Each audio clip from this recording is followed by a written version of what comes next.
gilansang sa cross, namatay, giluho, nabanhaw. Gospel means good news. Ang bad news, kitang tanan mamatay. Di ba kita simba ko palayo? That is the bad news.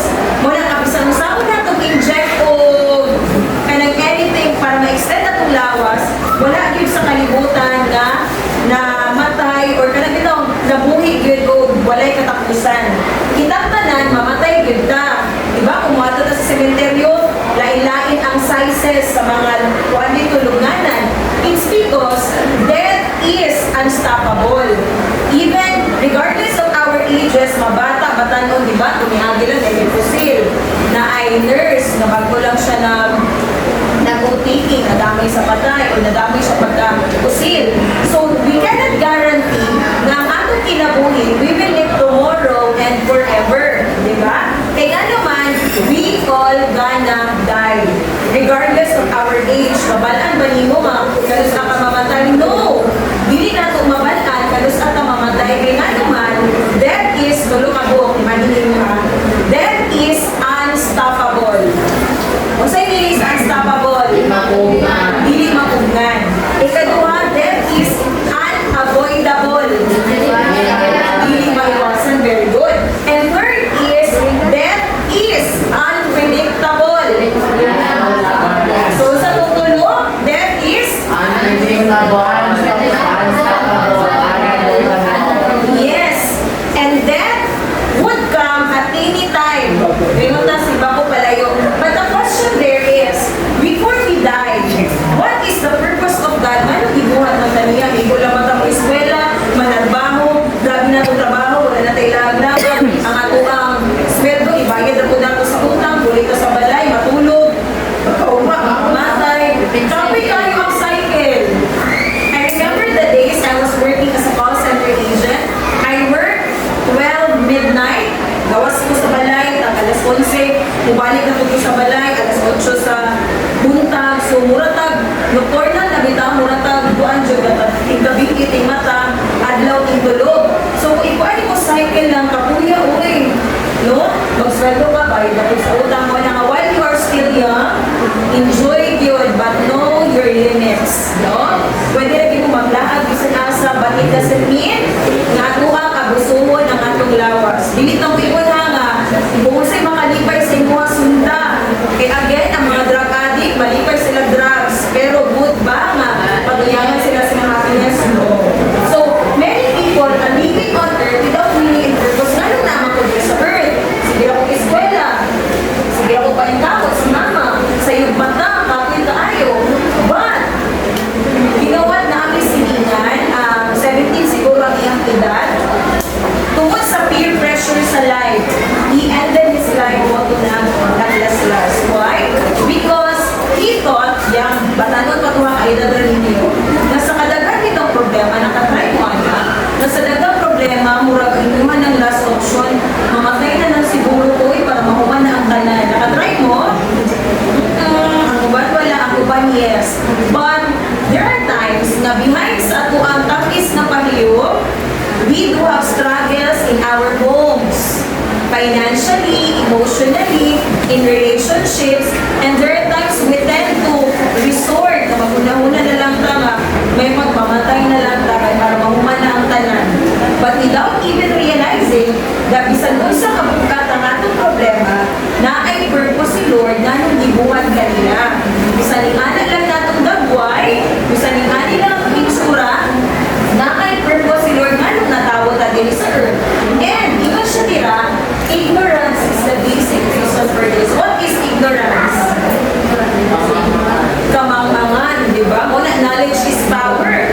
Na-amaze ko, kay diri sa Jensen, pwede na ka magpatakaw kabok. Dito sa mua, bawal ka mo kabok, wala yung pedestrian lane. Tapos na-ay bukito sa mua, fine style ka, at ka sa simbol. So, dito, ignorance of the law, bisan wala ka kabalo, pero dapat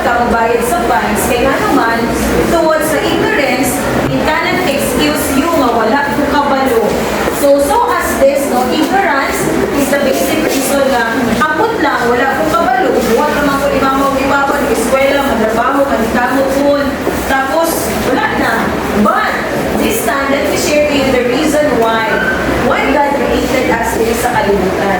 Na in spite of our sufferings, in spite of our mga silent rise and battle, there is reason why. Reasons na ikaw ug ako na dito sa kalibutan.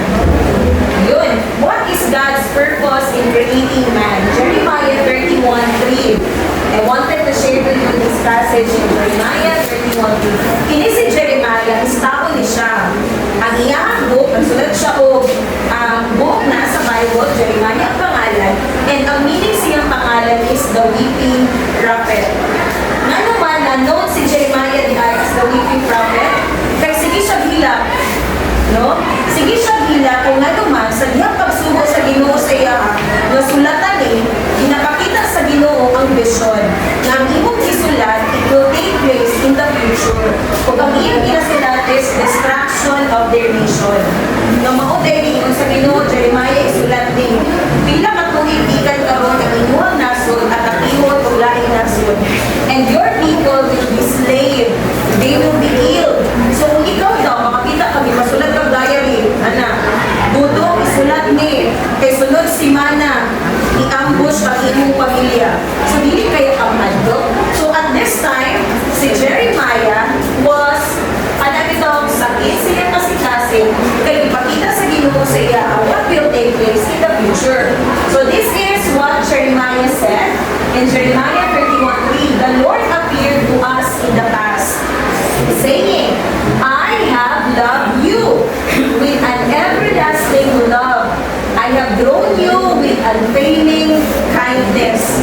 Di ba ang kabuutan sa tao, usahay maupas, usahay ma-fail, nabuutan ka ron pagkasunod si Mana, hala, nausap daligi ka, nagbago ka na, hindi na ikaw yung dating kilala ko.